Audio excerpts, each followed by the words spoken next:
Bonsoir. Le Cameroun est le seul pays au sud du Sahara à avoir deux langues officielles, le français et l'anglais. À côté de celle-ci cohabite le camfranglais, qui est un mélange de français, d'anglais et de pidgin né au lendemain de la réunification. Très utilisé par les jeunes, les experts linguistiques pensent que c'est un moyen pour ces derniers de s'affranchir du français dit métropolitain. Le camfranglais, devenu très populaire, enseigne, autres artistes l'utilisent pour passer des messages. S'agissant de ces derniers, donc les artistes, lorsqu'on sait que la culture nous permet de nous rappeler des événements, raconter des histoires, imaginer l'avenir et surtout nous divertir, l'on peut aisément comprendre ceux-là qui l'ont adopté comme outil de travail. Est-ce une bonne approche dans une société où l'on déplore le niveau de langue qui va décroissant? Peut-on la rendre officielle et même vecteur d'unicité et d'authenticité comme c'est le cas dans certains pays voisins, bien que les linguistes pensent qu'elle est une langue trop instable? On en parle ce soir, non pas avec un expert en langue, mais avec un qui s'est fait ambassadeur du camfranglais par ses textes. Comédien, rappeur et même homme de médias, notre hôte est connu pour ses textes empreints d'humour et de poésie. Il a fait des études de lettres et arts dramatiques à l'université de Ngouaekele, c'est à Yaoundé. Avec ce cursus, il nous dira pourquoi le choix du camfranglais dans ses chansons. On reviendra également sur son deuxième album mis sur le marché discographique, album de 17 plages, qui arrive 17 ans après le premier. Âgé de 46 ans, marié et père de 4 enfants, un des grands admirateurs de l'apéro de Mbanga est notre invité, Simon Patrice, Minko, connu sous le pseudonyme Kopo, est assis ce soir dans le fauteuil rouge. Bonsoir et merci d'avoir accepté notre invitation. Bonsoir Oriane, merci pour l'invitation. Bonsoir à tous les téléspectateurs.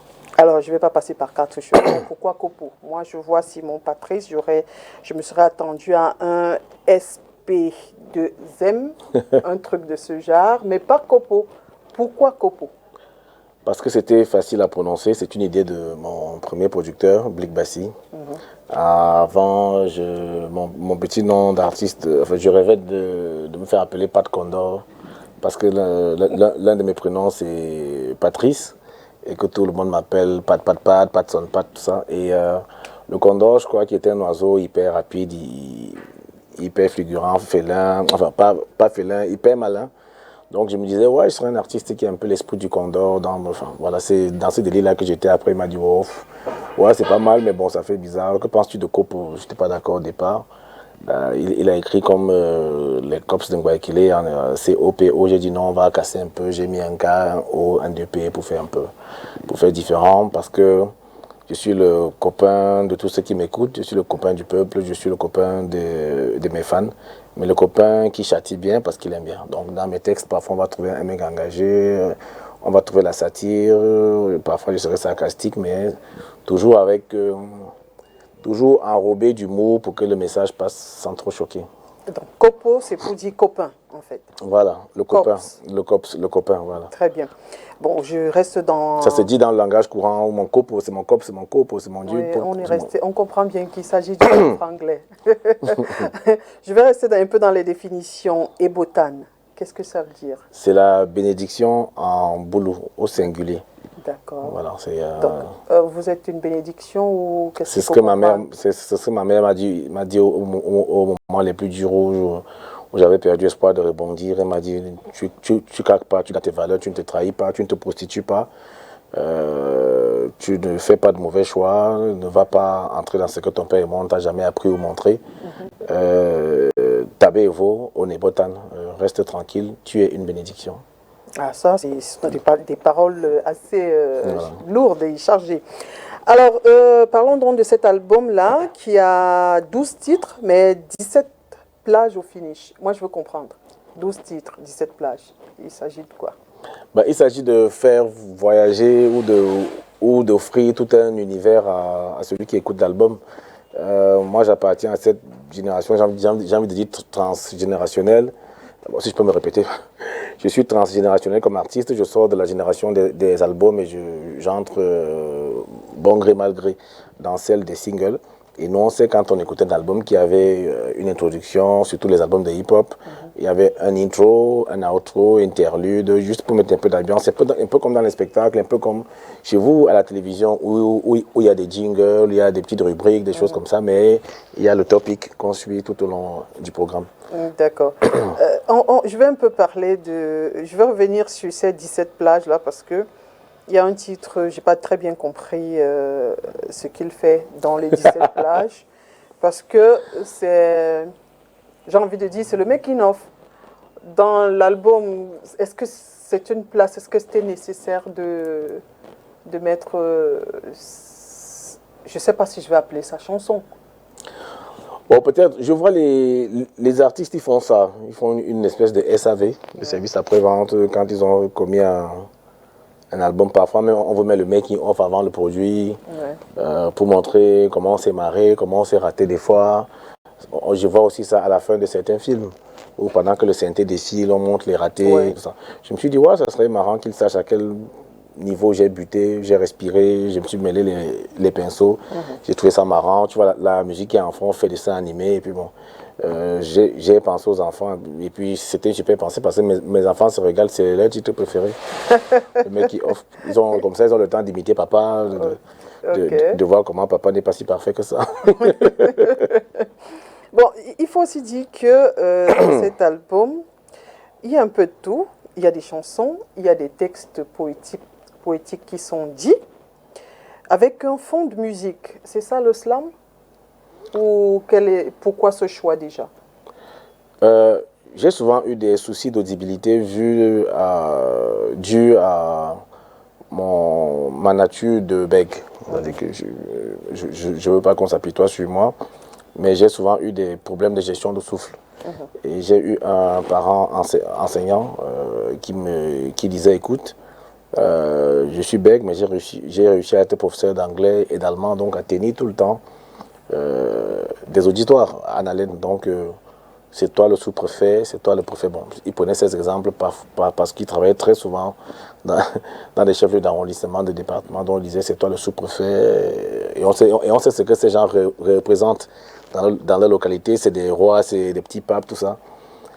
Prends ton temps, respire, fais-toi écouter. Et plus tard, quand j'ai découvert la chanson en rime, la chanson en texte, on a tous grandi avec Thomas Marcelin, mais quand tu as des parents qui écoutent Georges Brassens, à un moment, ils sont affectés dans le pays. Tu vas chez ton tonton Doré Aimé, le petit frère de maman à qui je dis bonjour ou bonsoir. Et que lui est fan de Jacques Brel, qu'il se délecte de Cyril Effala. Et plus tard, dans ton adolescence, ta jeunesse, tu découvres un mec qui arrive sur la scène parisienne, MC Solar. C'est des gens à qui j'ai eu envie de ressembler, sans compter sur le plan local. Folie d'Iran qui présentait ses émissions en rime. C'est tout ça qui m'a nourri et j'ai voulu me faire entendre parce que, me faire comprendre surtout, le texte, je souffre pour l'avoir.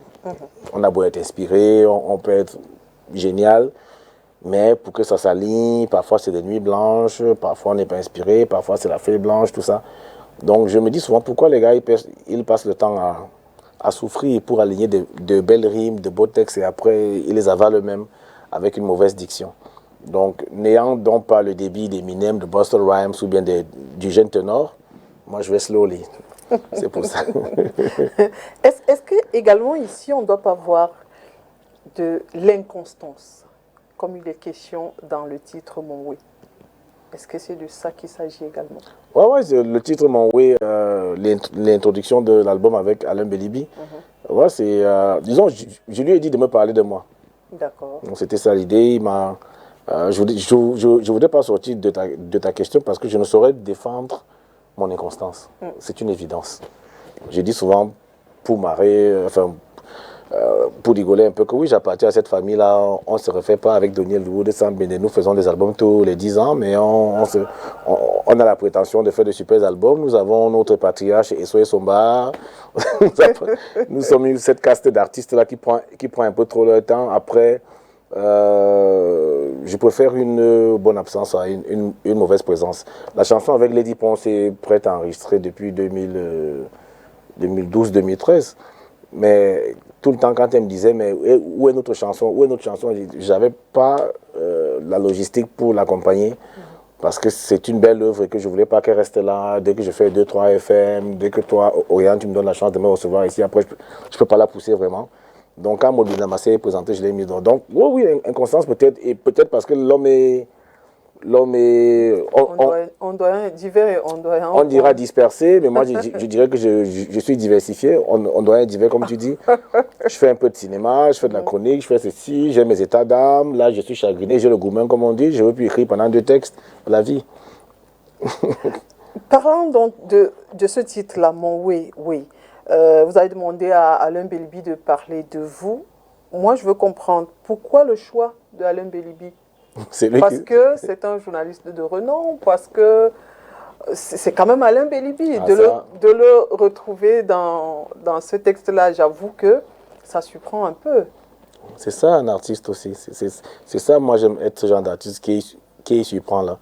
J'aurais aimé avoir le cardinal Christian Toumi.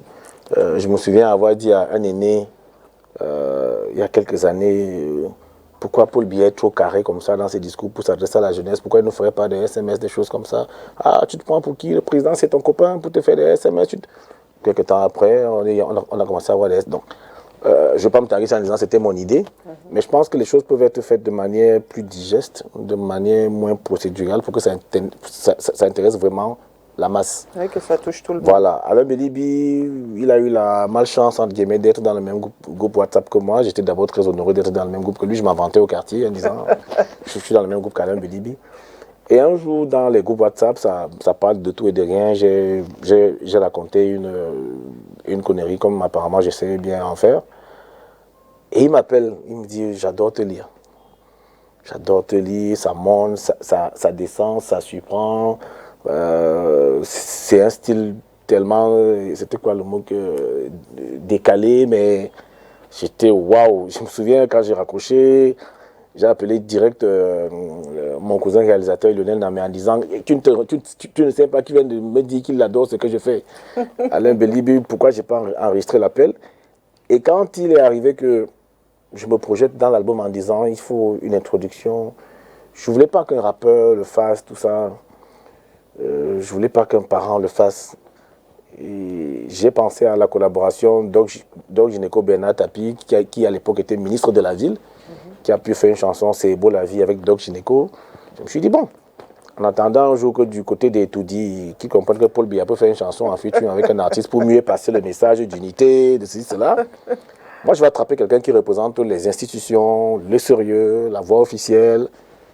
Je suis allé le voir et j'ai eu la chance que nous partageons un peu les mêmes passions. Il est fan de Georges Brassens, de Jacques Brel comme moi, et je lui ai dit, tonton, voilà, je voudrais qu'il me dise qu'est-ce que je peux faire vraiment, que tu m'amènes où là? J'ai dit non, parle-moi de moi. Donc je suis rentré, et le lendemain, il m'envoie un texte, il me dit qu'est-ce que tu en penses? Je dis, mais ce monsieur est normal ou quoi? Alain Belibi veut que moi j'ose trouver, critiquer un texte d'Alain, dit non tonton, vraiment c'est parfait, on va au studio quand tu veux, le lendemain. Et il m'a dit d'aller le chercher, je suis allé le chercher, nous sommes allés au studio, il s'est laissé manœuvrer par les mecs au studio, respire, reprend, tranquille, et puis ça a donné ça. Il faut dire que le résultat est, de toutes les façons, c'est à découvrir. Merci.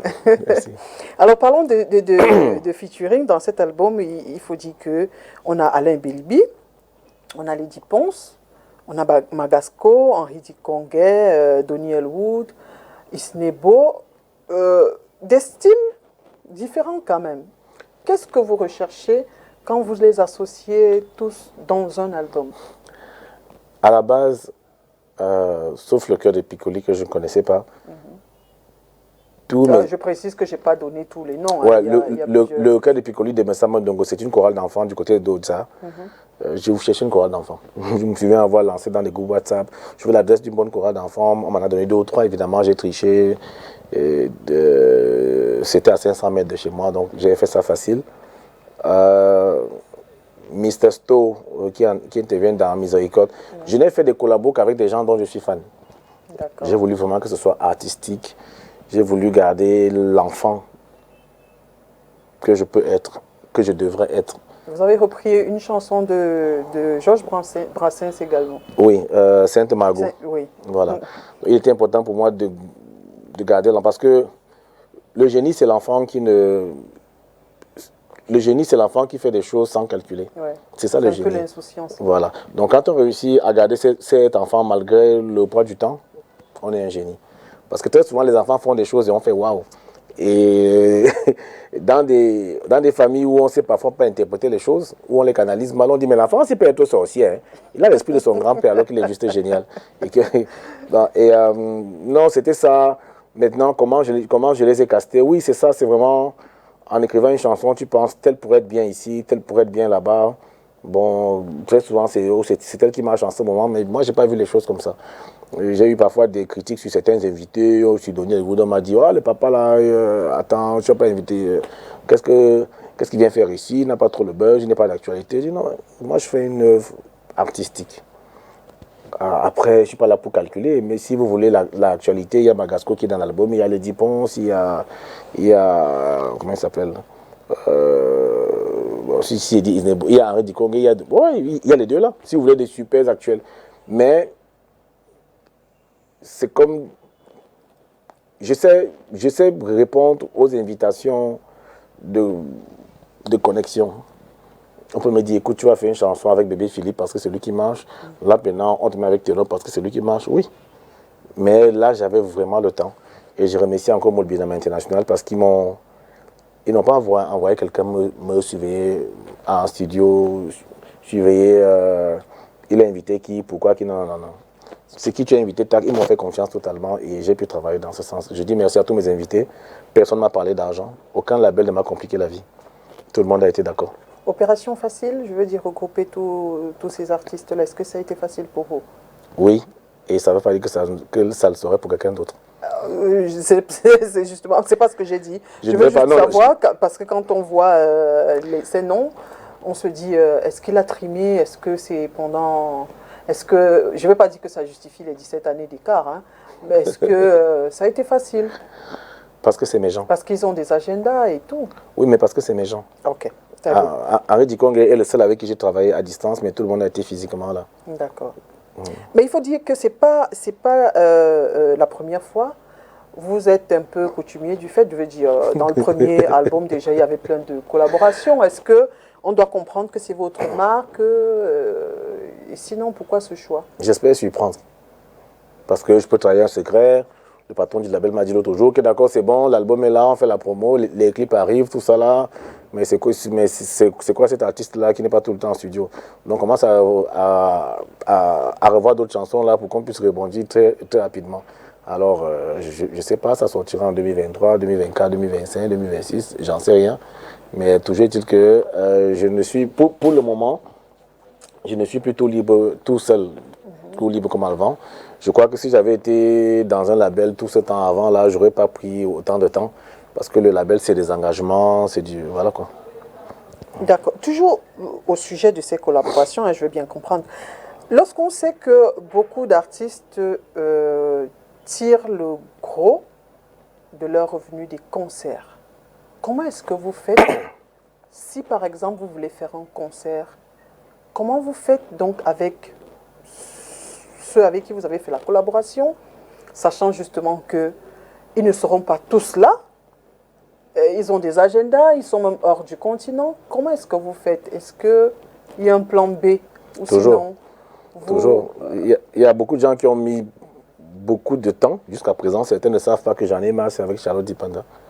Parce que quand on a fait J'en ai marre, elle était déjà à Paris, elle tournait déjà avec tous les grands, Lokwa Kanzamanou, Rokia Traoré, tous les grands artistes qu'elle accompagnait là-bas. Et je travaille ici avec Alima. Je changeais de choriste. Mais après, quand il y a un vidéoclip, c'est plus facile. Si on avait clippé la chanson, on aurait su qui était là. Non, il y a toujours quelqu'un pour remplacer, et puis voilà, ça se fait. C'est clair que ça n'a pas la même magie, ne serait-ce que sur le plan de la présence physique de l'invité. C'est-à-dire que si je fais effectivement... Et on a fait J'en ai marre de temps en temps, quand elle revenait pour ses spectacles, elle m'invitait, on faisait J'en ai marre, c'était le succès total, parce que les gens disaient, enfin, ces deux voix que nous écoutons, nous les voyons sur scène. Mais on fait une collaboration à la base pour mettre des styles ensemble, des couleurs ensemble. Après, le spectacle, il peut être adapté, réadapté, il n'y a pas de souci. Est-ce qu'on doit comprendre qu'à travers toutes ces collaborations, ces featuring, tout va bien? Kopo est le copain de tous les autres artistes. Est-ce que tout va... Vous êtes cops entre artistes. Sinon, quels sont vos rapports entre rappeurs déjà et artistes en général? Bon, avec des noms, je pourrais être plus concis, mais ouais, ça m'a fortifié dans l'idée que ça va plus ou moins bien chez tout le monde. Surtout que, comme j'ai dit, je ne sais pas comment ça pourrait être pris, mais personne ne m'a parlé d'argent. Ils étaient très contents de participer au projet. Voilà quoi, j'étais très content. Je leur ai dit encore merci de m'avoir donné ce coup de main là. Et puis voilà, je pense que la solidarité, le Cameroun ensemble, et puis ça doit se manifester par des actes concrets. Et ils me l'ont prouvé, je leur ai dit merci encore. Alors en écoutant également cet album, on se rend compte que ces différents titres traitent de plusieurs thématiques. Il y a le vivre ensemble, un peu le coronavirus, le mariage. Je suppose que Congo Libon se rapproche un peu des cheveux et peut-être des cheveux artificiels. Il y a un peu le blanchiment de la peau. Qu'est-ce que Kopo recherche en soulevant tout cela? C'est son côté sensibilisation ou il a la cape du héros? La cape du héros est lourde à porter. Hein. Elle est lourde à porter. Je peux faire la sensibilisation. Je peux faire être ce trublion-là un peu utile, quoi. Qui parfois dit des choses, au départ c'est pour rigoler, après à la troisième écoute on dit mais au fond il a quand même raison, hein. Oh, vraiment, pas parce qu'on rit, pas parce qu'on danse. Je peux faire ça, mais ouais, il y a des artistes pour tout. Il y a des artistes pour l'amour, pour l'engagement sociétal, social, il y a des artistes pour le sexe, il y a des artistes pour la danse, il y a des... Voilà quoi, moi j'essaie de ne pas m'enfermer dans quelques cocons. Je prends comme ça vient, selon mon état d'âme, selon ce que je pense être utile pour mon album, pour le public, pour ma musique. Vous n'avez pas peur de heurter un peu? Parce que quand je dis heurter, récemment, les cheveux artificiels, bon, c'est la nouvelle tendance. On n'en parle pas plus que le blanchiment de la peau, parce qu'on a vu même la sortie du ministère de la Santé et toutes les campagnes autour. Est-ce que, quelque part, vous n'avez pas peur de heurter, même s'il s'agit de la santé? Parce que c'est chacun qui est libre de son choix de vie. Ben, j'ai commencé par me heurter moi-même, parce que j'ai reçu une farouche opposition à la maison. On m'a rappelé que tu m'as fait la cour, j'avais les cheveux là, qu'est-ce qui t'arrive? Donc, je lui ai dit, ouais, je comprends ce qui m'arrive. Il m'est arrivé que je me suis levé, j'ai guetté ça comme ça, j'ai vu la grosse arnaque. Et que je pense que vous pouvez être belle sans ces cheveux, je ne sais pas pourquoi vous vous sentez obligé. Vous pouvez même être belle avec ces cheveux de temps en temps, to be funny, comme nous parfois les gars on met les casquettes, c'est parce qu'on met des lunettes de soleil, vraiment. Mais vous, j'ai l'impression que vous êtes conditionné par ça. Et l'image qui est vraiment là où je parle d'arnaque, c'est que de plus en plus, à la maison, les cheveux naturels négligés. Vous avez les vieilles nattes. Sont des mises. Sont des vieilles nattes, on s'en fout. Et à peine on va acheter. Les vieilles nattes. à peine on va acheter un morceau de pain au Carrefour ou attendre la copine qui vient voir la maison parce que c'est pas parce qu'on a déménagé. Paf, on met la perruque. À peine il y a la sortie, on fait ceci, on fait ça. On met les mèches, mais. Et moi, ton chéri, alors? C'est à moi de subir ce qui est dégradé, ce qui sent pas bon. Non, l'Africaine est belle avec ses cheveux. Quand je dis, voilà, nous, maman, ont été belles avec les matobos, qu'est-ce que vous avez? Ah, laisse-nous les vieilles choses, là. C'est pas des vieilles choses. La mode est cyclique. Aujourd'hui, je vois tous les jeunes mettre des grosses chaussures comme ça, là. Tu crois que bientôt, on aura encore des Mick Jagger pantalons alpaga qui vont revenir? Non, c'est... Je sais aussi que je me suis attaqué à une grosse industrie qui fait tourner des milliards, mais sur le plan de la santé, ça craint quand même. Ça craint donc. Et non, moi j'aime plus la voir comme ça. Dieu merci, elle est en train de comprendre, puisque je me suis fait attaquer sur la toile. Ouais, ta propre femme, ils ont sorti des vieilles photos. J'en profite pour le dire maintenant pour mes prochaines vidéos, quand je ferai le casting des jeunes filles. Si vous n'avez pas vos cheveux naturels, ça ne sert à rien de venir au casting. Même si vous êtes jolie comment, quand je vous appellerai pour vous, je vous appellerai vraiment pour vous. Tout ce qui sera rajouté là ne passera pas dans ma vidéoclip. Ça, c'est mon engagement, moi, c'est mon couloir. Est-ce que Copo n'est pas un peu jaloux parce qu'il a perdu ses cheveux? Ouais, on peut dire ça. On peut dire ça. Que comme ça, tu n'as plus tes cheveux là. Il n'a plus ses cheveux et il s'en prend aux autres. Oui, mais dans tous les instituts de beauté, je suis passé, on m'a proposé des produits pour que ça repousse. Je leur ai dit non. Quand ça poussait, il n'y avait pas de produit. Je suis pour le naturel. Donc, je ne veux rien. J'accepte mon destin. Visiblement pas avec gaieté. Hein? Bon, surtout que Copo, à une époque, il avait les dreadlocks. Donc, on se dit qu'il a dû souffrir de la dégradation, de voir la dégradation. J'ai rajouté rien sur mes dreadlocks. Oui, mais je veux dire, de commencer à perdre les cheveux quand on est fan de dreadlocks, ça fait quelque part, ça fait un peu mal quand même. Je suis un homme.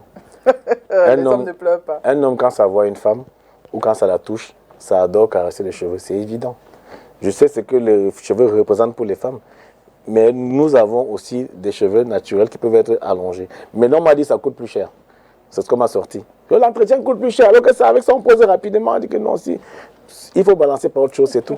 C'est comme les femmes nous demandent de boire moins de bière après les 2 euros pour que les enfants aient plus d'argent de baigner. Donc si elles veulent, on fait un deal. D'abord, je suis prêt à passer ce deal avec mon épouse là.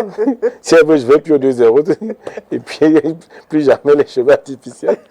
Très bien. Alors, on parle des Botanes qui sort 17 ans après Si tu vois Mago. Est-ce que c'est facile? Quand je dis facile, c'est...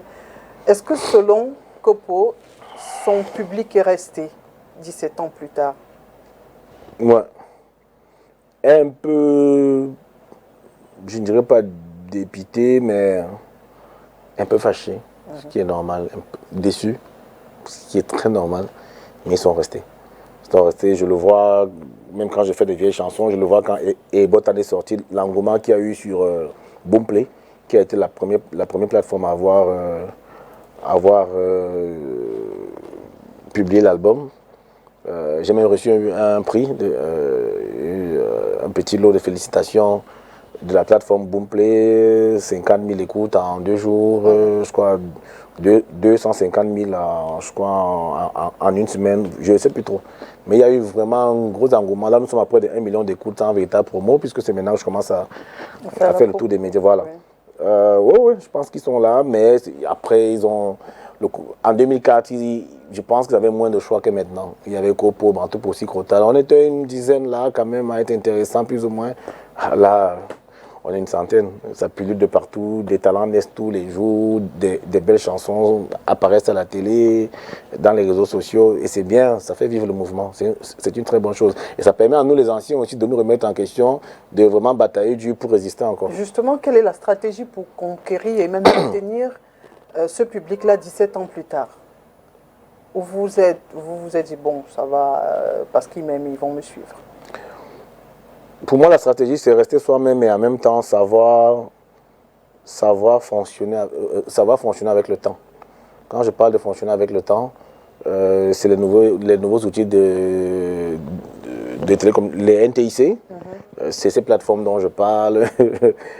Avouons que nous avons un peu de mal si on ne prend pas des community managers de leur âge. Nous avons du mal sur nos pages. J'allais dire parce que 2004, il n'y a pas les réseaux sociaux comme aujourd'hui. Comment faire pour gérer la transition, sachant que ça fait 17 ans quand même. Je veux dire, un enfant qui est né en 2004, aujourd'hui, il a 17 ans. Il n'est plus... Un vrai fan, enfin, je parlerai de moi. Quand j'écoute un artiste, quand j'aime un artiste, je l'aime pour quelque chose. Donc, si on retrouve un Copo complètement décapé musicalement, qui est dans le pied, qui se fait actuellement par tous les jeunes, mes fans, ils vont se dire non, on ne te retrouve plus. J'ai beau avoir mes textes que je peux poser sur n'importe quel rythme, mais ils savent qu'il y a un esprit qu'ils peuvent retrouver, il y a une façon de faire. Quand on prend Henri Dikongue ou Charlotte Dipanda, on s'attend à quelque chose d'épuré, de musicalement super bien senti. Après, si on veut se trémousser, on sait qu'il y a Averro Jess là, Happy des Foulans pour nous faire. Donc, c'est je vois Petit Pays sur Facebook, par exemple. Je ne sais pas si c'est lui-même qui tweet, mais il fait très bien. Donné Wood a atterri récemment. Je crois que, tant pis pour, comme on dit trivialement, tant pis pour celui qui va se négliger. Il faut rentrer dans les NTIC et faire ce qu'il y a fait, puisque même les politiques y sont. Oui, tout le monde est là. Alors, qu'est-ce qu'on doit comprendre dans ces 17 années de silence? Break, reculer pour mieux sauter, panne d'inspiration tout simplement. Qu'est-ce qui peut justifier ces 17 années de silence? Je pense qu'il y a 3 choses. Enfin, je dirais 2 parce que je ne compterai pas ma mère, mes frères, mes soeurs. Il y a 2 choses qui ne m'ont jamais manqué. Jamais. L'air pour respirer et l'inspiration. J'ai souvent manqué d'argent, j'ai souvent manqué d'amour. Enfin, l'amour est rose. J'ai souvent manqué de petites à l'époque, comme on dit, mais jamais d'inspiration. Franchement. C'est pas une vantardise, c'est comme ça, c'est tranquille. 17 ans d'absence discographique, disons-le ainsi. On va me dire 13 ans, puisque entre gomologie et... Oui, il y a eu voilà, 13 ans, donc je ne voudrais pas compter les rap-conteurs, les collaborations avec Blick Bassi et le téléphoniste, mais j'ai existé autrement par le cinéma, par le théâtre, par la radio et par mes coups de cœur, coups d'éclat, coups de gueule sur Facebook. Donc. Oh, ici, on va dire que c'est le silence, oui, vous l'avez bien dit, discographique, c'est vrai. Donc, ceux qui avaient l'habitude de vous écouter en chanson... Vous voulez autre chose? Voilà. Même mon idole, je pense que Michael Jackson faisait 4-5 ans, puisque c'est sa carrière, je voulais tellement copier sur sa carrière. Non, c'était beaucoup. 13 ans, c'était inédit, c'était du jamais vu. Après, l'album a aussi marché très longtemps. Il est sorti en 2004, mais c'est à partir de 2010 qu'on a commencé à sentir vraiment le manque. Mais ça n'excuse rien. J'aurais dû rebondir. Mais j'ai appris de mes erreurs aussi. Donc c'est un nouvel homme, c'est un nouveau couple qui existe aujourd'hui. Ah ben c'est très bien. Alors 2004, on a Mago. 2021, on a Eboutan. Côté préparation, ça fait 17 années. Les moyens, est-ce qu'on peut dire que dans le premier et le deuxième album, c'était identique? Comment ça s'est passé? Non, ça ne pouvait pas être pareil, puisque la première fois, j'étais le gars tout candide à qui Blick Bassi, comme on dit en langage camerounais, donnait la chance. Mais avec le temps, j'ai appris qu'il ne m'a pas donné ma chance, il m'a donné du travail. Non, c'est pas pareil, parce que la première fois, j'arrivais, les musiques qui étaient faites, fait écouter un peu, je rappelle 2-3 secondes, il savait quoi faire, et il faisait la musique et tout. Cette fois-ci, lors de la première expérience, il était vraiment Quincy Jones et moi Michael Jackson. Mais là maintenant, avec le temps qui est passé, les coups ratés, les coups mal sentis, j'ai été plus impliqué que jamais. J'ai passé des nuits au studio. Je suis rentré dans la voiture en écoutant, en disant non, ce que j'ai dit hier a changé. En étant au boulot chez le téléphoniste, casque aux oreilles, j'ai une idée. Je fais un audio sur WhatsApp parce que j'avais créé un groupe de travail pour l'album. Non, les gars, la guitare là, je ne sens pas, on va la changer. Donc, je pense que j'ai été dans cet album auteur, compositeur et de temps en temps, on m'a laissé respirer le souffle de l'air des arrangeurs. Ouais, il y a quelques idées qui ont été validées. J'ai découvert ça en faisant gomologie en fait. C'est en faisant gomologie, en proposant 2 ou 3 idées qui ont été validées. J'ai dit, ah, donc je peux le faire. Et c'est un ami, Eddie Banem, qui me dit, mais tu crois que être arrangeur, c'est quoi? C'est pas la magie. C'est un truc que tu proposes, si ça passe. Je dis, non, gars, tu sais que la première fois, Blick décidait de tout, et puis moi, je venais juste te rappeler. Il dit, non. Là, moi-même, je peux être arrangeur. Si j'arrive là, je propose 15 idées, tu valides 10. Non, normalement, tu dois mettre mon nom, tu l'affiches. Donc, c'est pas sorcier. C'est un talent, c'est des idées, c'est de l'imagination qui est calibrée dans un projet scientifique. Voilà. En tant qu'artiste, est-ce que c'est toujours facile de produire un album? Quelles sont les difficultés que vous rencontrez très souvent? Au Cameroun et partout ailleurs, je crois que ce n'est pas évident. On peut même avoir un home studio, on peut avoir son studio dans sa chambre, mais ça ne veut pas dire que c'est facile. Ça peut être facile parce qu'on a l'accès à l'outil, on peut se réveiller à 2 h du matin, on a une inspi, on crie, et puis on va se coucher, mais le lendemain, il faut trouver le bon instrumentiste qui va avec, la couleur, trouver les financements qui vont avec, parce qu'on oublie ce côté-là très souvent. On a beau être talentueux derrière, mais s'il n'y a pas les moyens qu'il faut, il est possible qu'une œuvre n'aille pas le plus loin possible. Il y a des œuvres qui n'ont pas eu besoin de grand-chose, comme mon premier album, qui était l'une des productions les plus pauvres en 2004, mais qui, je pense, qui a été l'un des plus gros succès. Parce que je pense que l'énergie y était, la vérité y était, la sincérité y était.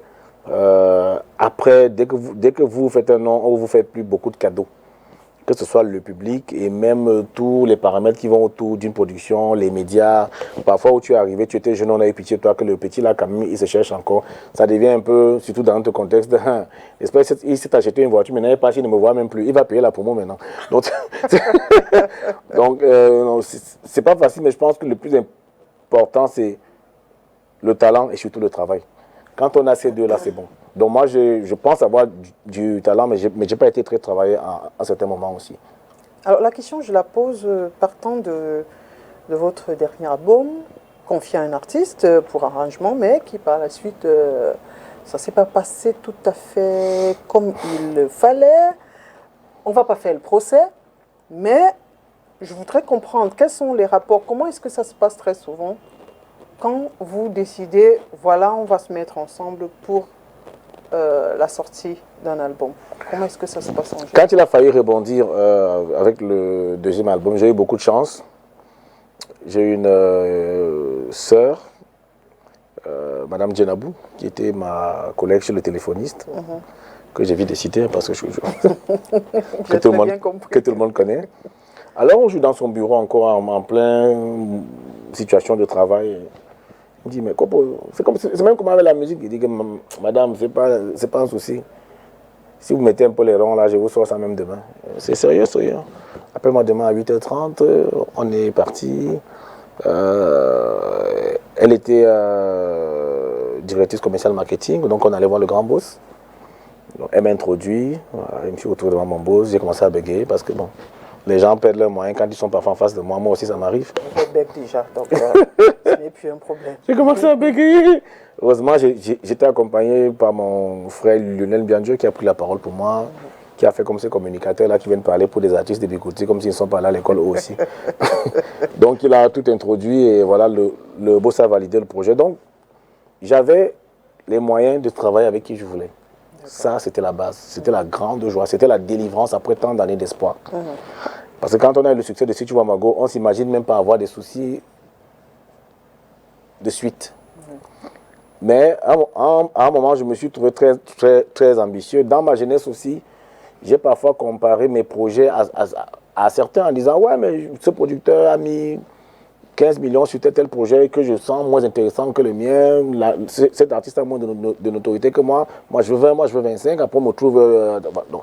c'est parfois des erreurs. Je ne dirais pas que c'est des erreurs, je pense que c'est de l'incompréhension. Parce que la gérontocratie, dans notre contexte, n'est pas que politique, même culturelle. Même si Soul ou Ténor, bon, c'est l'âge de Ténor que je connais. Ténor du haut de ses 24 ans. Il est possible qu'il rencontre un producteur qui mette moins d'argent sur lui parce qu'il a en face de lui quelqu'un de sa génération, un monsieur de 45, 50 ans. Peut-être que vous, les enfants, l'attendez d'abord. Pourtant, ce n'est pas ça. Bon, j'ai parfois été confronté à ce genre d'incompréhension, mais bon, nous allons passer dessus. Et j'avais donc le choix à l'époque entre André Manga, qui je connaissais, excellent bassiste, qui a joué sur, je crois, c'est Strange of Moscow de Michael Jackson, et qui accompagnait les Boyz II Men tout le temps. Je l'entendais, vient au Cameroun, et il doit aller dans tel pays, accompagner les Boyz II Men. Et il m'aimait beaucoup. Il aimait beaucoup mon album. Et il me dit, on le sort quand? Donc j'ai à un moment pensé à lui. Après, il me suis dit, André, oui, mais Blick, il connaît mon histoire. C'est lui qui m'a... Il a été l'accoucheur un peu. C'est lui qui m'a accueilli dans le monde musical, qui m'y a introduit. J'ai choisi Blick. Et puis je me disais, Blick, il est sur la place parisienne, ce serait sympa sur certaines connexions et tout. Je l'ai recontacté, il était un peu hésitant, en disant qu'il était dorénavant sur ces choses. J'ai insisté. Je pense qu'il a été lui-même très, très convaincu par mon enthousiasme. Donc il m'a conseillé de me présenter au prix Visa pour la création, ce que j'ai fait, j'ai été reçu. Et Inch'Allah, je dis merci encore à la Providence. Puis je suis allé en France faire l'album. Mais le Blick qui avait travaillé avec moi en 2003-2004 pour faire Si tu vois Mago n'était plus le même Blick. Parce qu'à l'époque, il était seulement avec ma case. Dès qu'il finissait avec ma case, il se concentrait sur mon projet et peut-être sur des choses parallèles. Mais en 2004, j'étais son défi, j'étais sa priorité. Ce qui n'a pas été le cas en 2015 où il avait déjà il avait sa carrière. Il n'a pas, je pense, là où je peux lui en vouloir, il n'a pas eu l'honnêteté intellectuelle de me dire qu'il n'aurait pas assez de temps. Ouais. Voilà, donc il était tout le temps demandé. J'étais parti pour 3 mois. Parfois, on finissait de bosser un lundi. On se voit mardi. Ah, je reçois un SMS. Non, on ne peut pas. Je vais en Espagne, je vais à Bordeaux.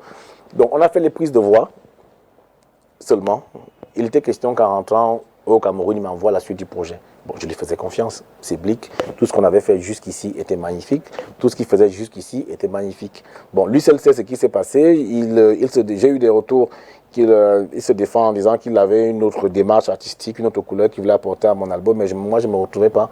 Je trouvais que c'était trop lui. C'était trop lui. Et moi, ça ne m'a pas convaincu. Vous ne pas dans... Oui, donc j'ai préféré passer à autre chose. Pour l'anecdote, la CAN 2017 que les Lions Indomptables ont remporté, je la regardais chez les cousins et les frères, chez les copains et dans les espaces commerciaux en dehors parce que j'avais vendu mon frigo et ma télé pour rebondir en studio et faire gomologie. Ça, c'est des choses qu'on ne dit pas, on crie sa petite douleur. Tu as eu un voyage, tu as eu des millions pour faire l'album, mais personne ne va t'écouter. À la Cantel, les gens me croisaient, si c'est sorti, les gens me croisaient dans l'ascenseur en se disant, mais celui-là, c'est un escroc. Mais tu ne vas pas raconter ça à tout le monde. Donc après, c'est du passé. C'est pour ça que je dis, ça a forgé l'homme que je suis devenu. Ça m'a montré, en faisant gomologie, en sacrifiant mon téléviseur, mon réfrigérateur, mes nuits, que je pouvais me battre tout seul. Et quand gomologie a marché, je me suis dit, OK, that's the way it is. Donc c'est comme ça que ça se passe. Ça fait que sur le projet des Botan, j'ai continué avec Stéphane Dipita et Paul Ndedi qui ont bossé dans gomologie. Tous les trois, on a tout défini le projet en se disant qu'on n'avait peut-être pas la clé du succès, mais on pouvait maintenant s'asseoir sans appeler qui que ce soit. Voilà. Alors aujourd'hui, vous êtes avec Maud Binama. L'être humain. Ah, d'accord. En français. Alors, lui, il axe davantage sa communication sur le digital. Oui. Alors, est-ce que selon vous, vous êtes satisfait de cette com-là ou est-ce que vous voyez ça différemment? Je précise que quand même avec cette boîte, vous avez eu des concerts, des brandings, je veux dire des voitures, bref, un gros encadrement. Ouais. Est-ce que selon vous, vous êtes satisfait aujourd'hui de cette com-là? Sinon, est-ce qu'il fallait faire différemment, à votre avis? Je dirais les deux.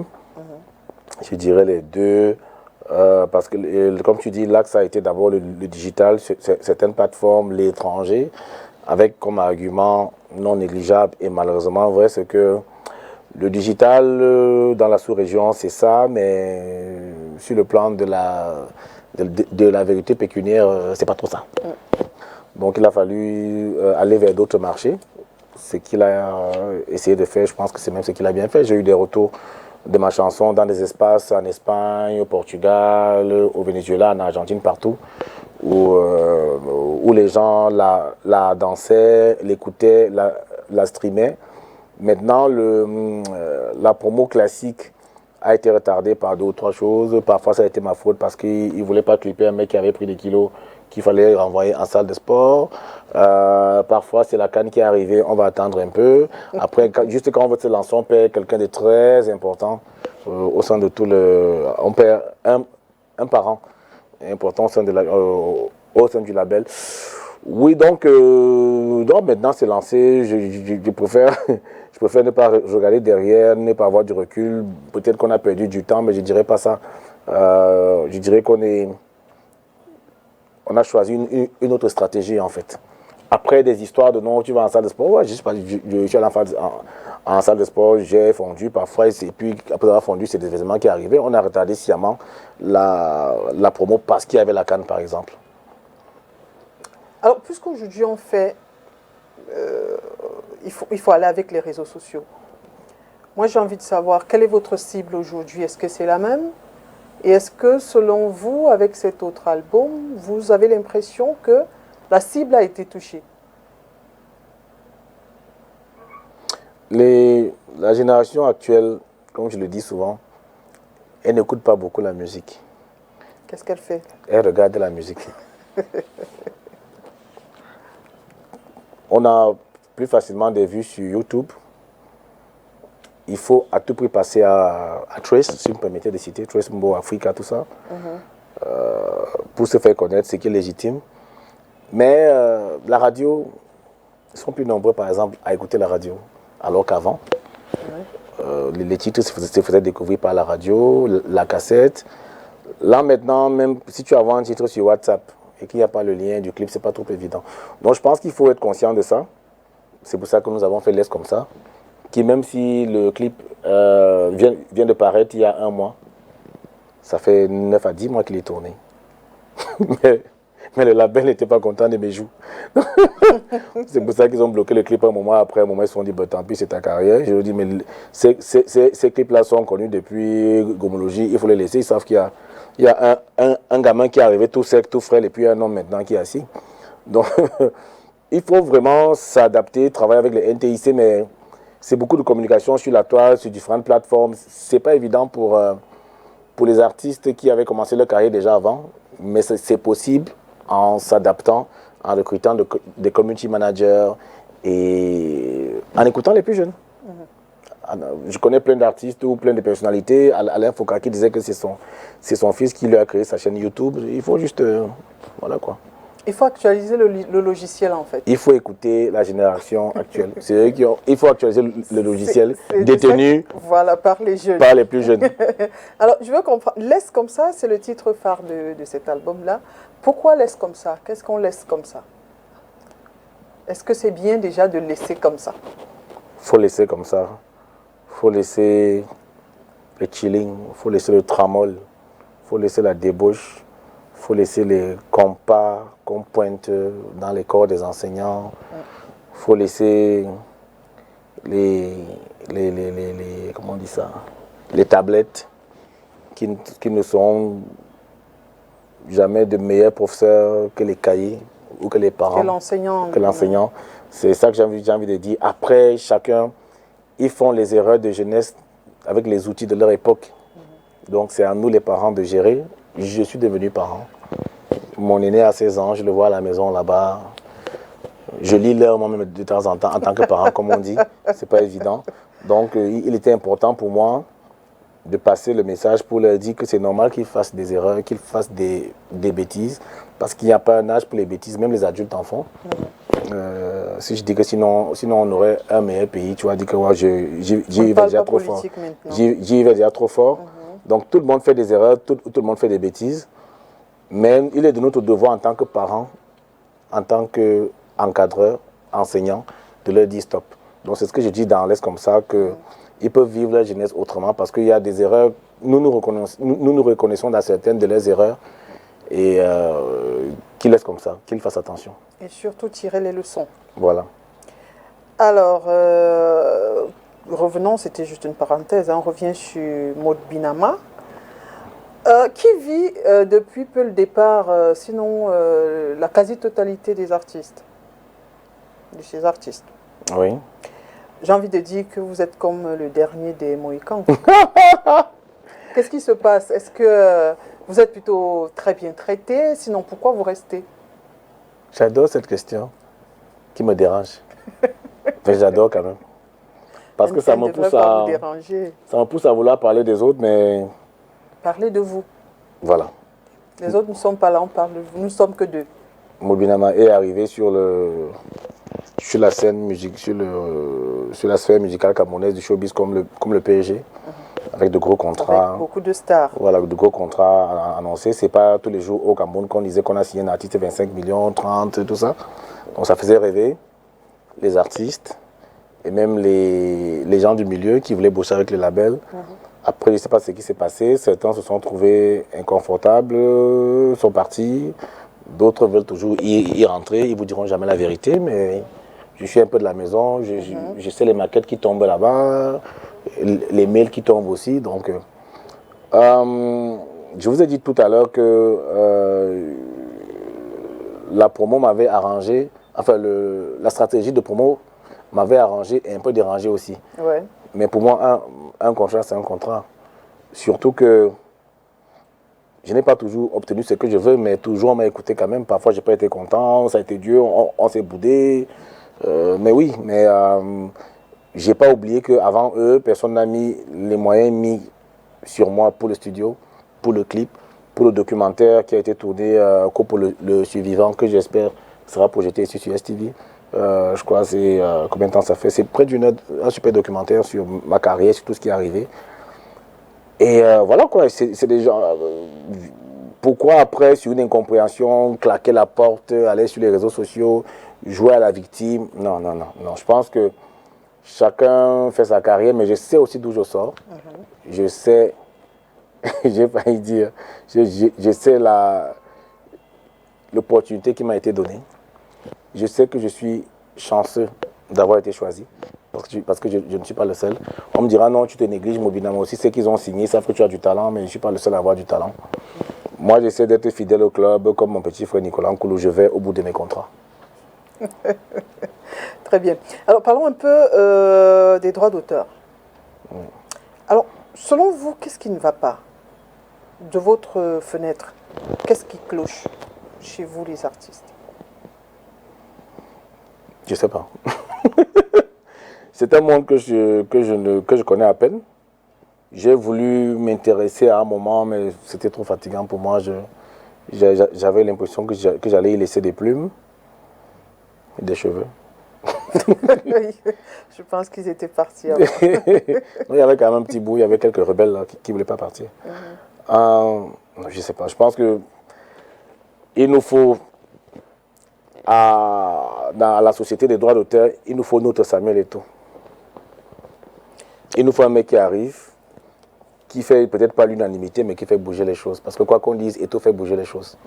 Les gens reviennent au stade, voilà quoi. Il y a des choses qui sont quand même palpables, même si après tu lis des pamphlets dans les réseaux sociaux, il a fait ici, il a fait cela, mais tout ça c'est le Congo ça. Donc je dirais comme le ministre Grégoire Ona, après sa sortie d'avant-hier, qu'on le laisse travailler. On le laisse travailler. C'est un contrat, c'est un contrat. Il a pris 4 ans. Au bout de 4 ans, on va le juger. Pour le moment qu'on laisse travailler, nous avons un championnat à redorer, une fierté à redonner aux footballeurs camerounais locaux, une Coupe du Monde à préparer selon moi et selon lui à gagner.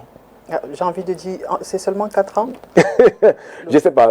Voilà, après, une parenthèse. Après, on a lu des choses où il passera à 7 ans, mais s'il a fait ça, il n'a pas volé, il n'a pas pris bien loin. C'était une parenthèse, on la referme rapidement. Alors, parlons purement des droits d'auteur. CMC Socam, entre 2005 et 2009, je vois bien Kopo qui fait partie de la liste des 685 artistes. Est-il satisfait de ce qu'il a perçu? C'est mon meilleur montant. Maintenant satisfait. On vous attend tout à l'heure à la sortie. C'est mon ça. Non, disons, moi, je suis très naïf dans ce sujet parce que je ne sais vraiment pas, sincèrement. D'accord. Je sais juste qu'avec Sam Bende, j'ai eu mes meilleures perceptions. Ouais. Ça, la CMC, c'est parce qu'il a géré d'autres. Une fois, je suis allé chercher 12 500 francs aussi. C'était sur Odile Gascade. Je n'accuse pas les noms, mais quand on... Sincèrement, je ne sais pas comment ça se passe. Mais un artiste comme moi, qui est censé faire de la musique, qui est censé ne pas faire languir 13 ans, 17 ans son public, quand il va chercher son feuillet, il devrait normalement savoir pourquoi telle chanson a produit comme ça, parce qu'on nous explique pas très souvent ce qui s'est passé. Tu vois 100 000 francs expliqué ni dans l'IDEV. Récemment, j'avais eu 45 000, enfin 50 000 francs. On a prélevé 5 000 francs pour... j'avais constaté qu'on m'avait déjà ouvert... on m'a imposé d'ouvrir un compte dans une banque qui devait me payer des sous. Comme si je voulais avoir un compte là-bas. J'en avais déjà 2 dans ma petite vie, c'était suffisant. Donc, c'est toutes ces choses un peu floues qui font qu'après, je dis, franchement, il nous faut notre Samuel Eto'o. C'est un monde... c'est un serpent de mer, c'est compliqué. Même le Manu Dibango de très heureuse mémoire est arrivé là. Comme il n'avait plus les cheveux, je pense qu'il a perdu quelques souffles de saxo. Donc, c'est compliqué. C'est compliqué. Franchement, je ne m'y connais pas. Je dis juste que chaque fois que j'ai reçu une répartition de Sam Bendé, je ne sais pas comment il fait. Il y a des voix qui se sont élevées là récemment en disant que non, lui aussi l'a volé. Bon, je ne sais pas qui fera. Il a fait sa sortie aussi. Lui, il est PCA, il n'est pas dans la gestion directe des fonds. Alors, est-ce que vous comprenez tout de même la colère? Je dirais juste qu'à chaque fois que je sais que je vais percevoir mes droits d'auteur venant de Sam Bendé, je commence à sourire sans connaître le montant. C'est tout ce que je vais dire. Bon, est-ce qu'ici on ne voit pas que vous avez quand même des affinités? Est-ce qu'il n'y a pas affinité entre Sam Bendé et vous avant le côté gestion des droits d'auteur? L'affinité naît du fait qu'il me traite bien, c'est tout. Ça dit que sincèrement, c'est pas avec lui que je vais à la pêche. Quand j'ai des soucis avec Mago, c'est pas lui que j'appelle. Non, c'est juste que tu es dans une situation où tu es un vendeur de cacao, enfin, où tu es un cacaoculteur. Et il y a quelqu'un qui achète ton cacao au meilleur prix. C'est vraiment comme ça que je vois les choses. C'est tout. Après, si on vient me tendre le micro dans mon village en colline en disant que le meilleur, vraiment le cacao, c'est comment? Non, vraiment, chaque fois que Sam Bendé vient prendre un de cacao, je suis un gars bien. C'est tout. J'assume ma naïveté, je suis prêt à apprendre, mais je vous présente les faits. Mais est-ce qu'il ne serait pas temps déjà aussi d'apprendre et même de se lancer dans des mouvements syndicaux? Apprendre d'abord. Après le mouvement syndical, c'est beaucoup d'énergie. Surtout dans notre contexte. C'est beaucoup d'énergie mentale et même parfois physique, parce que je les vois bagarrer parfois là. Vous pensez qu'ici aussi il y a un problème de gérontocratie? Oui. Oui, j'entends DJ Billy qui est de ma génération, qui essaie de se battre là-bas. Non, c'est une affaire de gros sous, quoi qu'on dise. Et comme dit Valsero dans l'une de ses chansons, là, les vieux ne lâchent pas prise. Alors, 2004, Kopo est go. Je vais rentrer un peu dans votre univers. Qu'est-ce qui s'est passé puisque visiblement, il est back et il est même marié? Est-ce qu'il s'est marié avec la go à qui il avait promis des choses en partant? Qu'est-ce qui s'est passé? La go même à qui je disais que je vais go là, elle a pris le visa, elle est partie. Non, elle m'a piqué mon idée. Non, je suis parti artistiquement, humainement, en France déjà 2 fois. Je suis revenu parce que je respecte mes contrats. Je ne vous mens pas qu'il y a une fois où j'étais parti pour rester. Et après, j'ai aussi le ton trop libre. Donc je ne me voyais pas me cacher dans les métros. Je me sentais bien en posture de touriste. Et j'avais surtout réalisé qu'en rentrant au Cameroun, en m'organisant vraiment, j'avais une meilleure vie que quelqu'un qui pourrait gagner 2000 € à Paris. Donc, voilà. Alors que pour les fils... Il y en a qui donneraient tout pour partir, il y en a qui donneraient tout pour rester. Peut-être parce que ceux qui sont partis ne leur disent pas la vérité. Ils ne leur présentent pas exactement ce qui se passe. Beaucoup. J'ai rencontré des Camerounais là-bas et parfois des artistes qui sautaient le métro. Voilà. Moi, je n'avais pas droit à l'erreur, on m'avait prévenu. Si tu sautes le métro, je pense que c'était le métro, c'est entre 35 et 40 € ou 45 €. Là, sur place. Et après, si on va jusqu'au poste, on est à 90 €, sans compter qu'on m'avait dit que mon dossier serait fiché à Olez ou à Yaoundé à l'ambassade et que la prochaine fois, il serait grillé. Donc, je faisais vraiment attention. Et puis, je vivais vraiment ma vie. Je prenais un café après le repas dans les restaurants. Les gens qui me voyaient parfois, après avoir bouffé, prendre un café, mais toi, là, tu t'en sors ici en Bénin, tout ça. Et je comprenais, je me disais, ah, donc c'est comme ça qu'ils vivent ici, à ne pas se faire plaisir, à ne pas être curieux, parce que ça ne va pas dans les musées, ça ne va pas dans les spectacles, ça ne voyage pas assez, ça met beaucoup de côté, mais bon, je les comprends parfaitement, parce qu'après, quand on voit les immeubles qui poussent, peut-être que c'est ce qu'il faut faire, mais cette façon de venir jouer la vie ici pendant 2 semaines, avec 4000 € en faisant croire que ça va tout fort, c'est ça qui me trompe beaucoup et les jette à la mer. Et justement, beaucoup de jeunes copient et se disent que tout est facile. Peut-être que vous, artistes, qui avez la voix qui porte, vous devrez dire, et surtout qui êtes allés de ce côté-là, dire aux jeunes, attention, il y a des gens qui dorment sous le métro, il y en a qui chantent dans les métros et même au coin des rues, il y en a qui mangent à la poubelle. Il y en a qui sont 8 dans un appartement. Il y en a qui dorment sous le lit. Sous le lit, ouais, ça. Dès qu'ils écoutent le gyrophare, ils sont obligés de courir comme s'ils étaient à New Bell. Peut-être qu'il faut leur présenter. J'étais trop jaloux de ma liberté. Je me souviens de cette policière qui m'a contrôlé. Une fois, j'étais tranquille. 2 fois, j'étais tranquille. La 3e fois, je lui ai fait le coup du noir. Je lui ai dit, pourquoi tu me regardes encore comme ça? Toi, tu veux ma photo ou bien tu es amoureuse? Bon. Heureusement qu'on est dans une société où là-bas, tu peux dire des choses. Parce que si c'était ici, quand même, j'allais prendre une chandelle, un béret, tout ça. J'allais prendre une taloche. Ses collègues policiers se sont marrés, tout ça. Et après, quand elle a fait, mais tout, je dis, oh, attends, c'est parce que je suis noir. Bon, le fameux truc. Donc, je ne sais pas les... Après, comme j'ai dit, je ne voudrais pas partir d'ici en donnant l'impression que comme Kopo s'en sort un peu parallèlement avec son salaire chez le téléphoniste, il pense que non. Il y a des gens qui sont partis, qui ont changé la vie des familles, qui ont tiré les leurs. Moi, j'ai de la famille là-bas. J'ai une tata qui a tiré beaucoup de monde. Et aujourd'hui, ils sont aussi français, certains sont restés camerounais. Quand ils viennent au pays, ils sont limbinguistes, ils sont respectés dans la famille parce qu'ils réalisent des choses. Mais après, pour ceux qui sont partis et que j'ai vu là-bas dans la rue Pic à l'avenue Kennedy ou ici à Aqua, ceux qui ne sont jamais revenus ou ceux qui te disent je ne peux pas rentrer parce que j'ai toujours rien. Et quand un mec te dit je ne peux pas rentrer là maintenant, je donnerai tout pour rentrer au pays. Je n'arrive pas à être heureux ici à vivre. Mais je n'ai rien. Quand un mec te dit, c'est que tu sais que ça fait 25 ans qu'il est en France. Je pense que pour moi, c'est un échec. Ouais. Alors, Kopo est fils d'enseignant, enseignant de lettres. Lui-même, il a fait des études de lettres. Mais il chante en camfranglais. Moi, je veux comprendre ce choix. Pourquoi? Parce que Wellen Soyinka écrivait parfois en Yoruba, non? Nous sommes Camerounais. C'est un choix. J'ai voulu me faire remarquer parce que j'adore MC Solar. Ouais. Je suis le président de son fan club. Jusqu'à aujourd'hui? Oui, c'est le maître.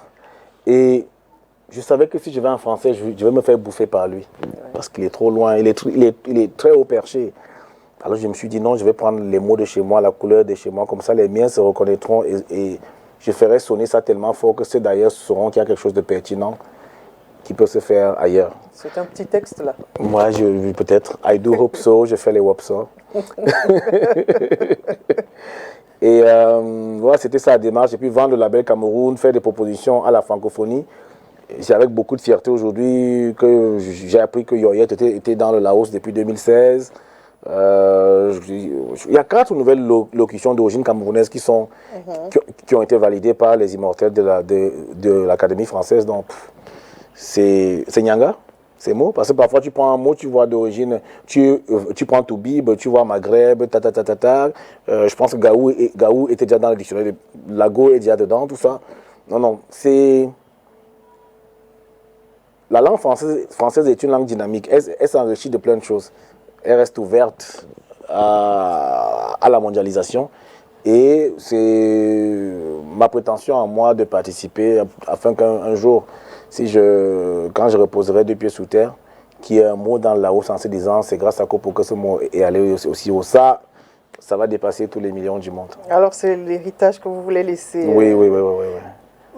Cet héritage-là, est-ce que le laisser aux jeunes qui copient et qui choisissent très souvent ce qu'ils vont copier et on constate qu'ils ne copient pas toujours ce qui est bon, est-ce que dans une société où on observe la dégradation du français, est-ce que ceci aussi, c'est pas nous tirer une balle dans le pied?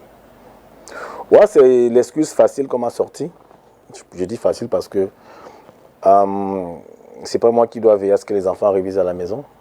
C'est pas moi qui dois veiller à ce qu'ils ne regardent pas la télé. Aucun cours n'est dispensé en camfranglais. Moi, je suis un fils d'enseignant, j'entendais dans la salle des professeurs, ou quand ils se retrouvaient pour boire un verre, ou bien quand un collègue, papa venait voir le foot à la maison, il ne parlait pas en français correct. Il y a quand même 40 ans, mon père est parti en 2020, donc il aurait eu 73 ans cette année. Il y a 40 ans, il avait 33 ans. Il était jeune. Donc, ça n'a pas empêché qu'il fasse bien son travail, c'est une excuse facile. Nos langues vernaculaires n'ont jamais empêché qu'on s'assorte en français, le pidgin non plus. Le camfranglais, c'est le petit code entre 2 groupes, voilà. Comme les enfants à la maison qui ont soit des petits mots pour appeler papa, maman ou telle chose. C'est tout. Mais je pense que même, il y a une langue qu'on appelle le Mongé Wondo. Je n'ai pas encore posé la question de savoir pourquoi. Mais je suis sûr, si je peux me lancer dans la loterie, que c'est parti entre deux ethnies voisines rivales de comment passer le code pendant les guerres de l'époque et tout, les guerres tribales, le Mongol ou bien quelqu'un qui... Non, non, non, non. On m'a fait ce procès-là que j'incitais les jeunes à ne pas maîtriser le français, c'est absolument faux.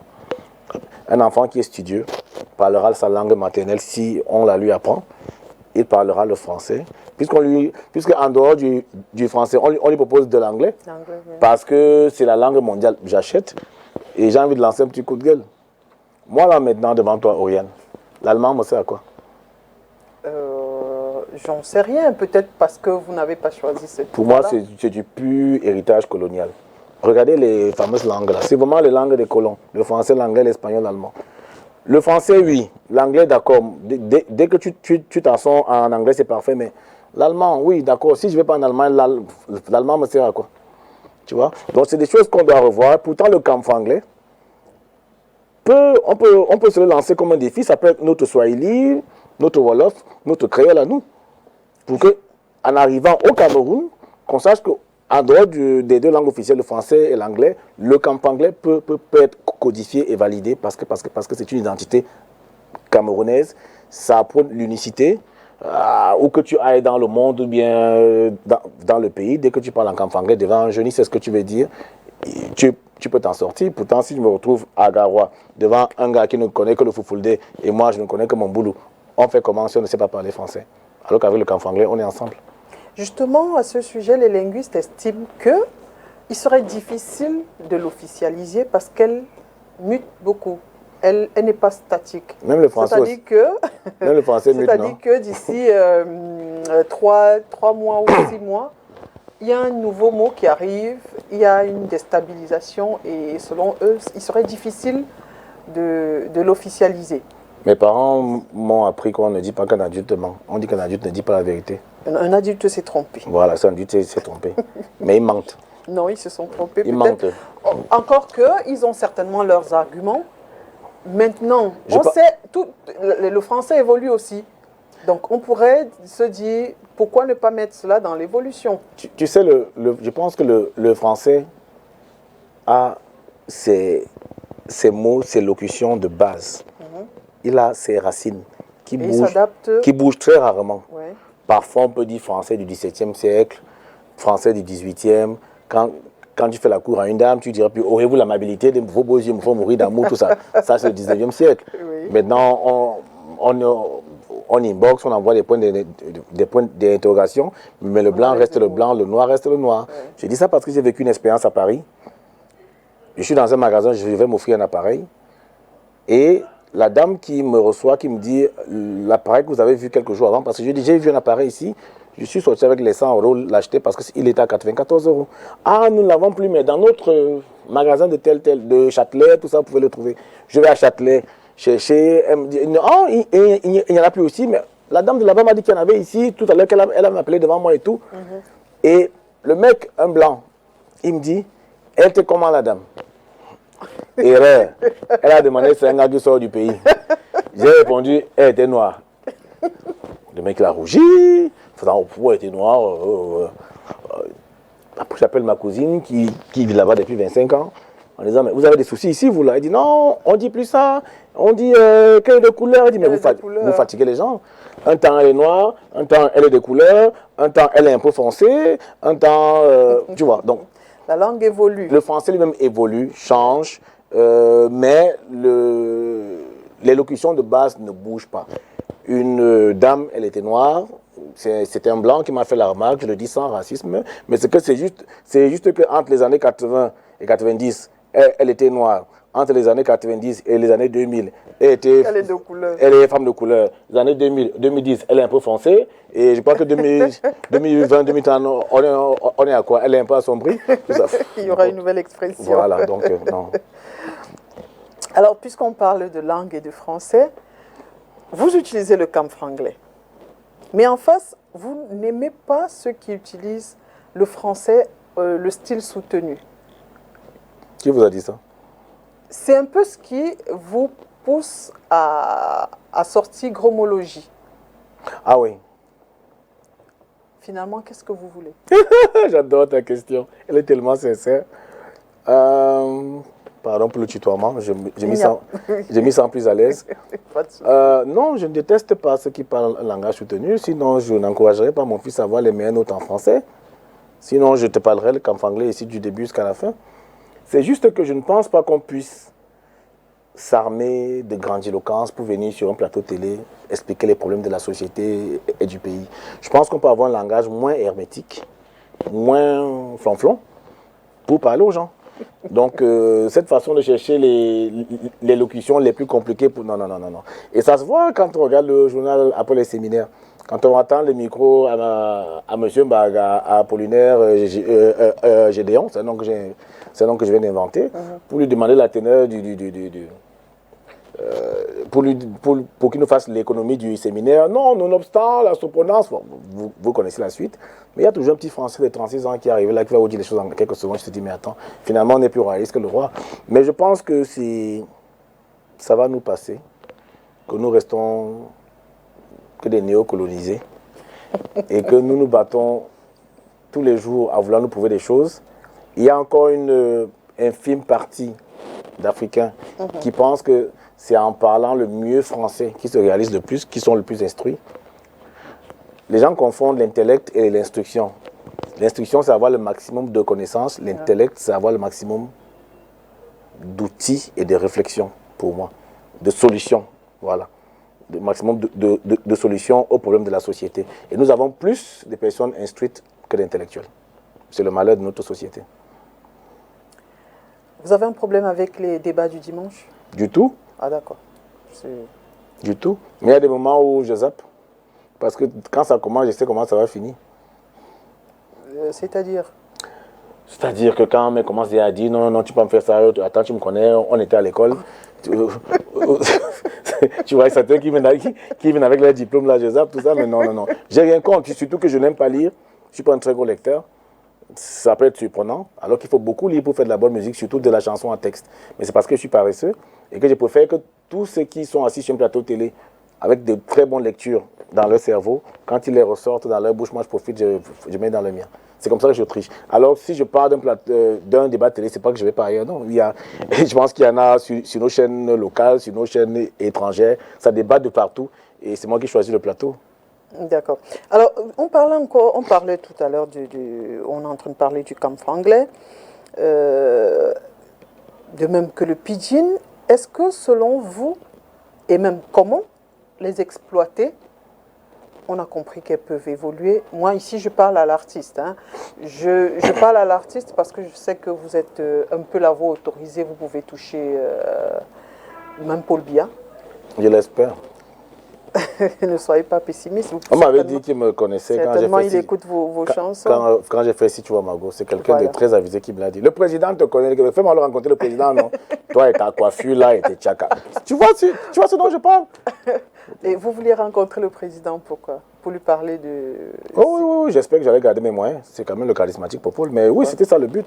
Lui dire les choses franchement, parce que je sais que les gens de cet acabit adorent la franchise. Oui. Il sait tout le temps que les gens sont en face de lui pour lui faire des coubettes.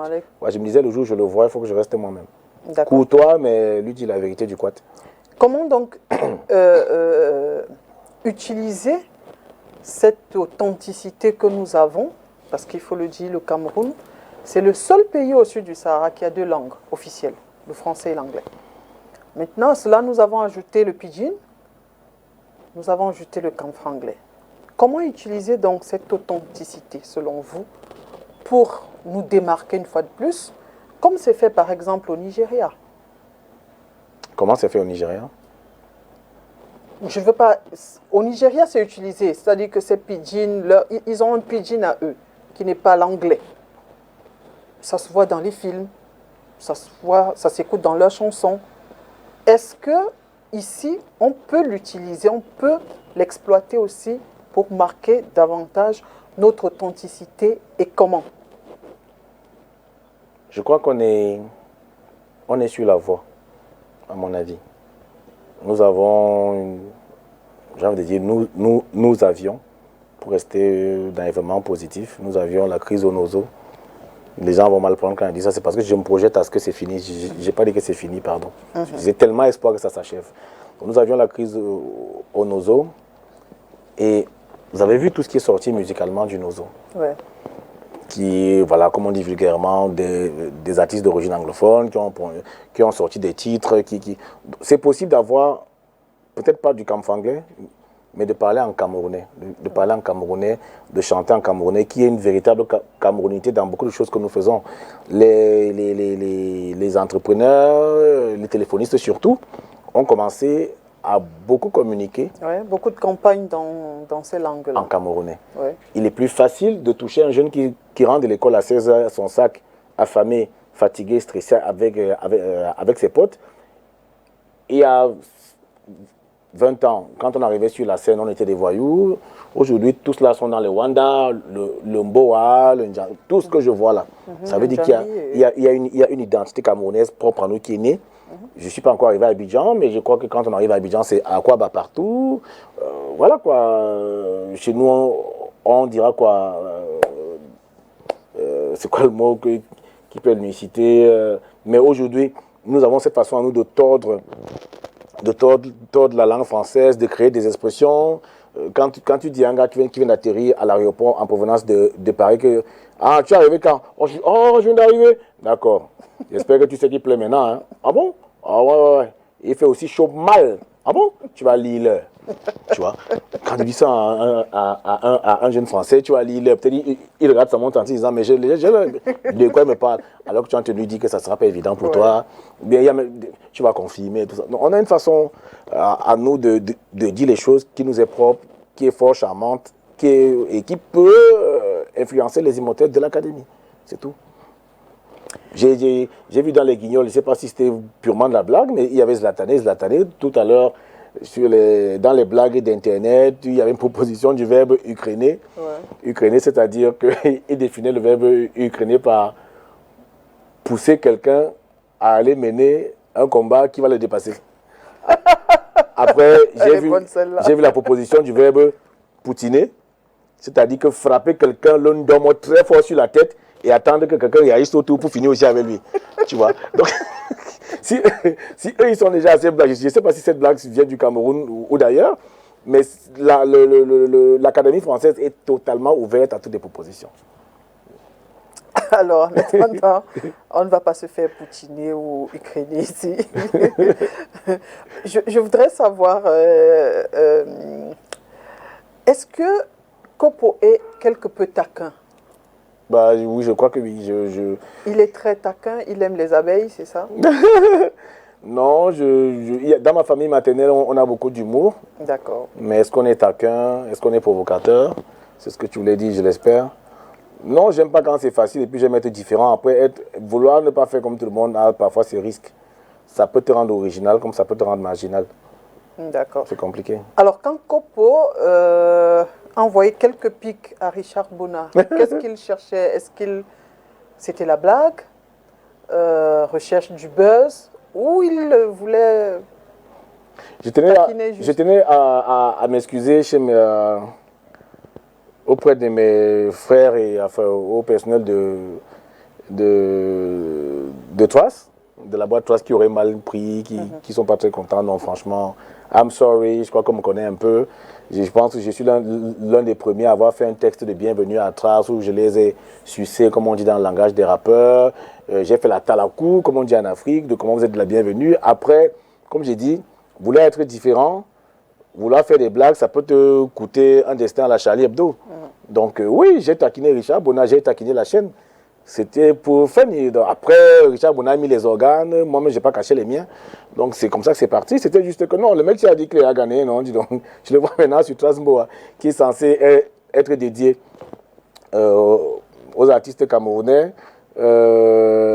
Pourquoi lui créer, on ne lui créerait pas Trace Ashanti comme il est déjà gagné, puisqu'il y a Trace Kitoko pour les Congolais, Trace, c'est allé de partout, on m'a dit qu'il chantait en Douala, de quoi tu te mets, c'est vraiment dommage, j'ai pas un problème particulier avec lui, la musique de Richard Bona met d'accord, c'est immense ce qu'il fait, c'est un immense artiste, c'est une source d'inspiration pour nous tous, mais après, ce que je peux aussi lui dire, c'est cher aîné, quand tu te ramènes sur sur la place publique sans ta guitare, attends-toi à ce qu'on te dise avoir les effets boomerang des choses que tu dis. C'est-à-dire que si Richard Bona arrive sans sa guitare sur le débat public pour dire que Paul Biya c'est le plus grand président du monde, l'opposition va le traiter de faux CUL. Et comme il est venu dire que non, Paul Biya c'est le pire président qu'on ait eu, il y a des gens en face qui sont à l'aise avec Paul Biya qui disent que non, tu déranges. Je ne fais pas partie de ceux qui lui ont parlé parce qu'il dérange au nom de Paul Biya. Le petit macabo que moi j'assume avec Richard Bona, c'est qu'il insulte ma communauté tous les jours. Moi je suis écan. Il nous appelle les écancres. Ça, personne n'en parle. Pour ça, tout le monde peut jouer avec ça. On ne dit pas, on ne parle pas de Bamilekon au Cameroun, pourtant ça existe.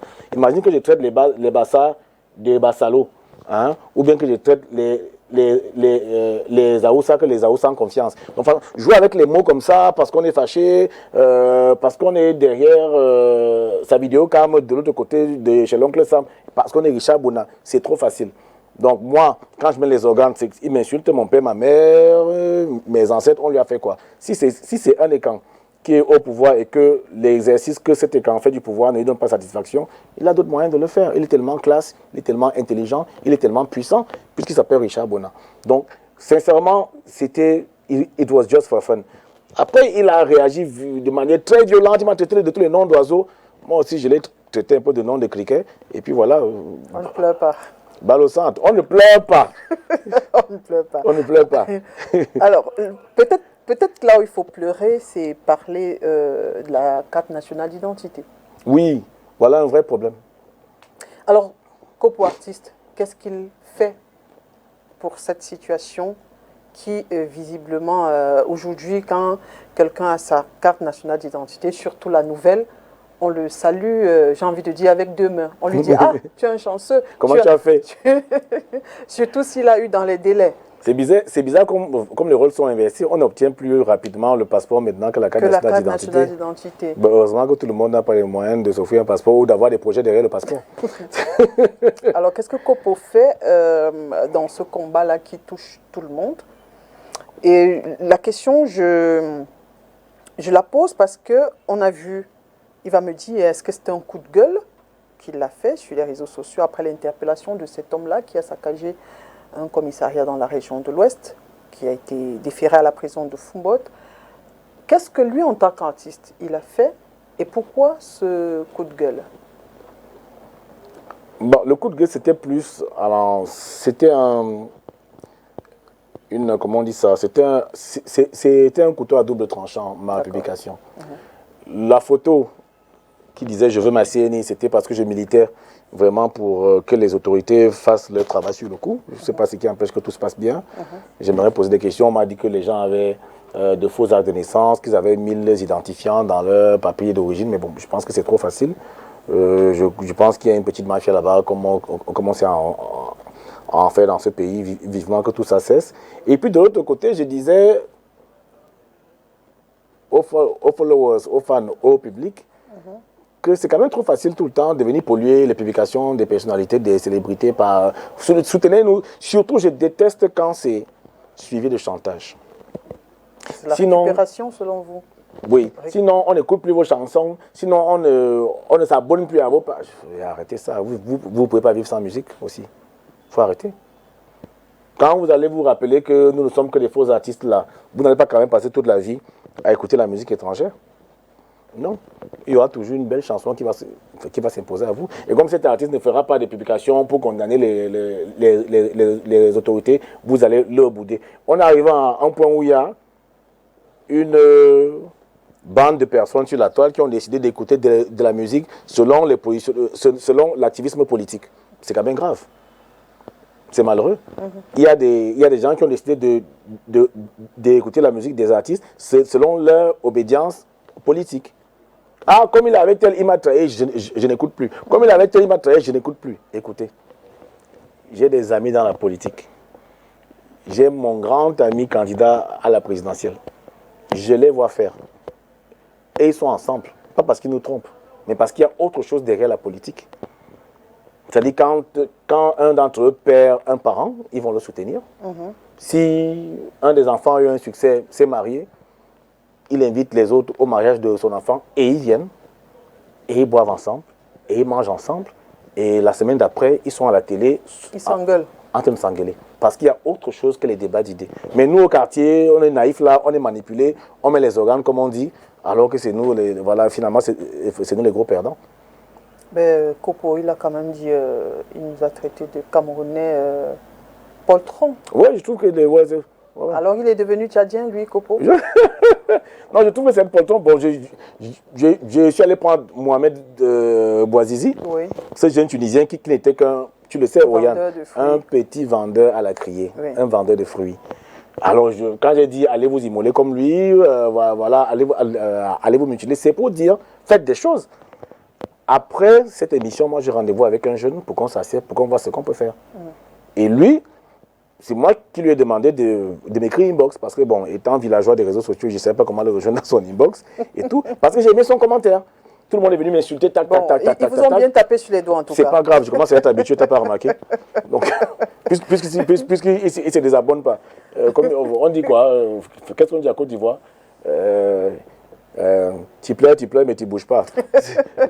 Bon, il faut dire qu'au sujet de la carte nationale d'identité, les autorités quand même relèvent un fait qui n'est pas complètement anodin. Je veux dire, à côté du fait qu'on parle de double identité, il devrait peut-être avoir des stratégies pour interpeller ces personnes et leur dire, tenez, c'est bloqué parce qu'à tel niveau, on n'a pas la bonne information.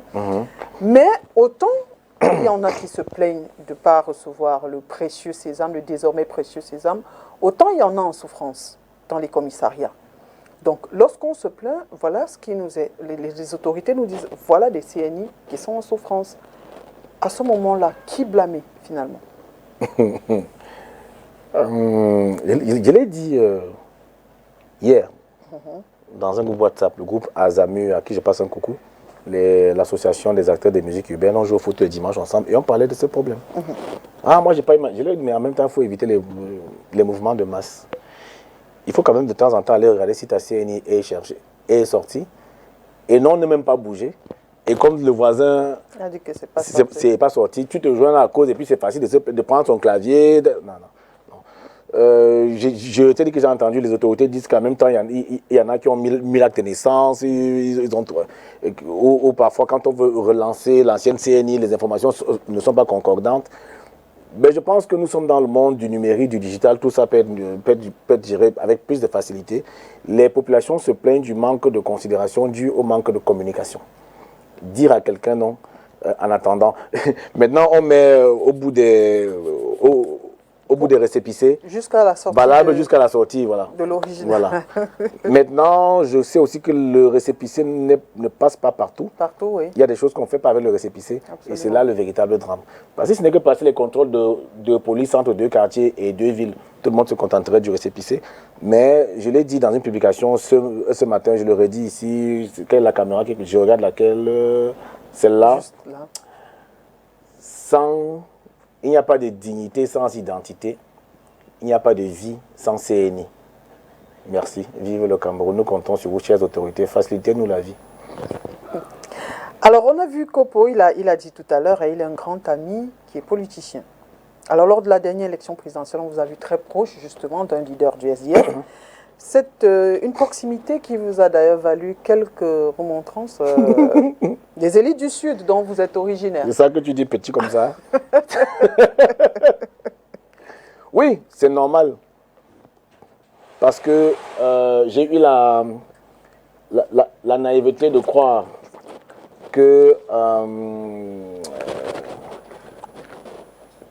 la démocratie, c'était vraiment le choix libre de son candidat et que c'était, j'ai même envie de dire que c'était un monde de bisounours. Ouais. Mais non, ça engage tellement de choses.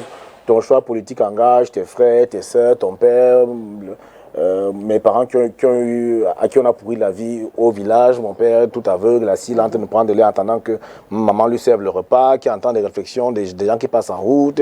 Et ça, comme opposant, ce n'est pas le papa de Kopola, n'est-ce pas? C'est la famille d'opposants qui disent que Biya doit partir. Vous voyez, un monsieur qui n'aspire qu'au repos, tout ça. Et non, bon, je pense que ça a été... C'est un choix que je ne regrette pas. dans le sens où je me suis permis d'espérer autre chose. Maintenant, on peut me conférer la naïveté d'avoir choisi mon ami. C'est une naïveté que j'assume parce que beaucoup choisissent aussi pour le bien par amitié pour sa personne, par amitié pour les privilèges, par amitié pour les fonctions qu'ils occupent. Vous êtes aussi très ami avec Valsero.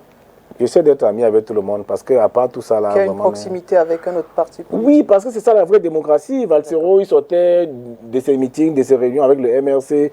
Moi, j'étais parfois me balader avec mon ami Joshua du SDF. Et puis on allait boire des verres tranquille, on parlait de tout et de rien. Mais bon, les choses sont en train de rentrer dans l'ordre. Certains aînés ont compris. J'ai pu me rapprocher de certains pour leur expliquer que non, ça ne m'empêchait pas d'être un fils d'un collègue de Moyomosala du Djaïlobo. Je n'ai jamais répondu absent à un appel du peuple de chez moi. Je reste présent quand je peux pour les deuils, pour les cotisations de tel projet au village. Là, mon argent n'a pas de couleur, mais quand... donc non, je pense qu'il y a aussi beaucoup d'immaturité et d'ignorance chez certains de mes frères et sœurs qui m'ont regardé pendant toute cette période-là d'un très très mauvais œil. L'émotion s'étant dissipée, les choses sont retrouvées, les choses sont, comment on dit ça, les choses sont redevenues normales plus ou moins. D'accord. Alors, artiste et engagement politique, qu'est-ce que vous pensez de ça? Je ne sais pas, je pense que c'est une bonne chose et une mauvaise chose. C'est un couteau à double tranchant. Oui. Les gens se cacheront toujours derrière leur clavier pour vous inciter à vous engager politiquement, mais les retombées derrière, ils ne les paieront pas avec vous. Donc après, tout le monde n'est pas Che Guevara, tout le monde n'est pas Valsero, c'est-à-dire qu'on peut s'engager et puis ne pas aller, et puis ne pas demeurer dans l'activisme. Je pense que c'est facile de dire, ah, vous êtes nos voix.